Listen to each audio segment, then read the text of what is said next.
ఈరోజు ఈ police school కూడా చాలామంది మా army school, Sainik school, national defence academy నుంచి వచ్చినాం.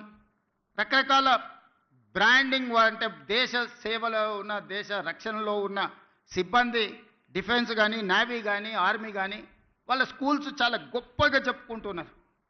ఆ స్కూల్లో చదవడమే ఒక గొప్ప అవకాశంగా తల్లిదండ్రులు భావిస్తున్నారు. ఆ స్కూల్లో ఉండే పిల్లలు చాలా గొప్పగా, వాళ్ళు చాలా గర్వంగా చెప్పుకుంటున్నారు, నేషనల్ డిఫెన్స్ అకాడమీ నుంచి వచ్చిన, ఆర్మీ స్కూల్ నుంచి వచ్చిన, సైనిక్ స్కూల్ నుంచి వచ్చిన అని. కరెక్ట్, వాళ్ళు బాగున్నారు కాబట్టి చెప్పుకుంటున్నారు. మరి పోలీస్కి ఏమైందని నేను అడుగుతున్నా. మనం కాంపీట్ చేయలేము వాళ్ళతోటి? మనకు శక్తి లేదా? మనకు విజన్ లేదా? పోలీస్ స్కూల్ ఎందుకు కాంపీట్ చేయొద్దు? ఎన్డీఏ స్కూల్తో మనం పోటీ పడలేమా? ఆర్మీ స్కూల్తో మనం పోటీ పడలేమా? వాళ్ళకి ఇస్తున్న ఇన్ఫ్రాస్ట్రక్చర్ గవర్నమెంట్కి ఇవ్వడానికి గవర్నమెంట్కు ఉన్న 3 లక్షల కోట్ల బడ్జెట్లో ఇది ఒక పెద్ద లెక్కన.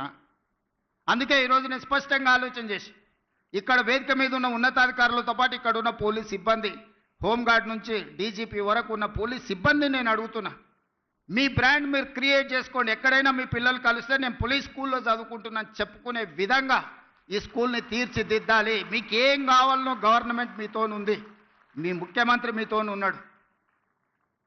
మీకు నిధులు కావచ్చు, అనుమతులు కావచ్చు, ఏం కావాలన్నా కేజీ టు పీజీ వరకు మీ పోలీస్ స్కూల్ని మీరు తీర్చిదిద్దుకోండి.